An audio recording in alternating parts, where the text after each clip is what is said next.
눈먼 여자랑 평생을 어떻게 살아?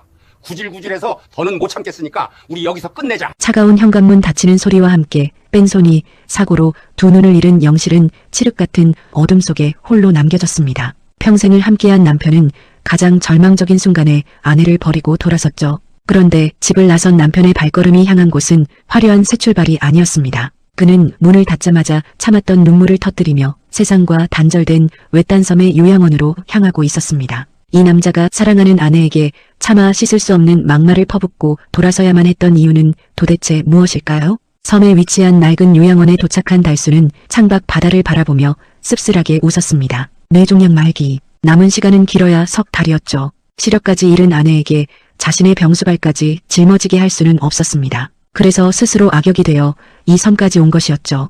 달수는 창에 이마를 기댄 채 눈을 감으며 아내의 이름을 나지막이 불렀습니다. 영실아, 부디 잘 살아야 한다. 다음 날 아침 달수는 윤 원장을 찾아가 무릎을 꿇었습니다. 원장님, 제 전 재산을 이 병원 재단에 기부하겠습니다. 대신 한 가지만 부탁드립니다. 제가 죽거든 제 각막을 익명으로 아내에게 이식해 주십시오. 자신의 치료는 포기한 채 아내의 시력만을 간절히 원하는 환자의 처절한 애원에 윤 원장은 말을 잇지 못했습니다. 달수는 혹시라도 아내가 자신을 찾아오더라도 절대 모른다고 해달라며 어린아이처럼 엉엉 울었습니다. 아내가 저 없이도 세상을 볼 수 있게만 해주십시오. 어둠 속에 홀로 남겨진 영실은 배신감으로 몸을 떨었습니다. 뺑소니 사고로 눈이 먼 자신을 짐짝처럼 버리고 간 남편을 향한 원망이 뼈에 사무쳤죠. 그런데 역설적이게도 그 처절한 원망이야말로 그녀가 지옥 같은 하루하루를 버티게 하는 유일한 힘이었습니다. 죽어도 당신 얼굴은 보고 죽어야지. 두 눈 멀쩡히 뜨고 따져 물을 거야. 영실은 이를 악물며 각막 이식 수술 대기자 명단에 이름을 올렸습니다. 달수의 사연을 알게 된 윤 원장은 잠을 이루지 못했습니다. 각막 기증은 사후에야 가능한 일, 그때까지 영실이 어둠 속에서 기다려야 한다는 사실이 마음에 걸렸죠.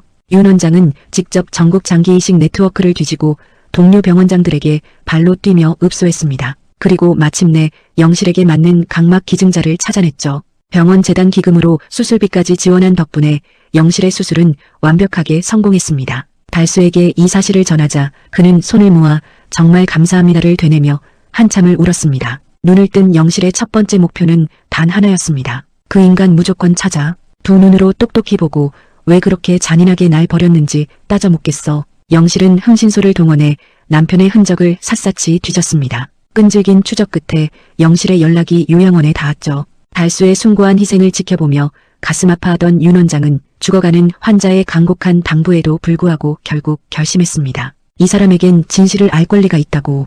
윤 원장은 조심스럽게 전화를 받았습니다. 부인, 남편분이 여기 계십니다. 그런데 많이 편찮으십니다. 다른 여자와 잘 살고 있을 거라 믿었던 남편이 죽음의 문턱에서 홀로 버티고 있다는 말에 영실의 복수심은 순식간에 커다란 충격으로 바뀌었습니다. 그 인간이 왜 거기 있어요?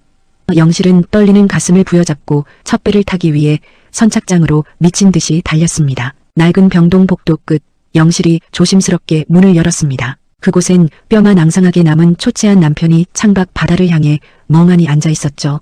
달수는 인기척에도 고개를 돌리지 않은 채 혼잣말처럼 중얼거렸습니다. 영실아, 이제 세상이 잘 보이냐? 오늘은 바다가 참 예쁘다. 너도 이 바다 볼 수 있으면 좋겠는데. 영실은 그 자리에서 무릎이 꺾였습니다. 자신을 살리기 위해 모든 짐을 홀로 짊어지고 죽어가던 남편의 진심. 영실은 그 자리에 주저앉아 가슴을 치며 오열했습니다. 스스로 악역이 되어 사랑하는 아내를 떠밀어낸 그 사람의 마음이 이제야 느껴졌습니다. 달수가 소리에 놀라 고개를 돌렸을 때 영실은 달려가 남편을 와락 끌어안았습니다. 이 바보 같은 영감탱이야. 왜 혼자 다 안고 갔어? 왜 나한테 말을 안 했어? 눈을 뜨고 가장 먼저 본 것이 남편의 죽어가는 얼굴이라니. 영실은 달수의 마른 뺨을 두 손으로 감싸며 멈추지 않는 눈물을 쏟아냈습니다. 달수도 떨리는 손으로 아내의 얼굴을 어루만지며 함께 울었습니다. 미안하다, 영실아. 너라도 편하게 살길 바랐어. 영실은 고개를 저으며 남편의 손을 꼭 잡았습니다. 편한 게 뭐야? 당신 없이 내가 어떻게 살아? 두 사람은 서로의 온기를 느끼며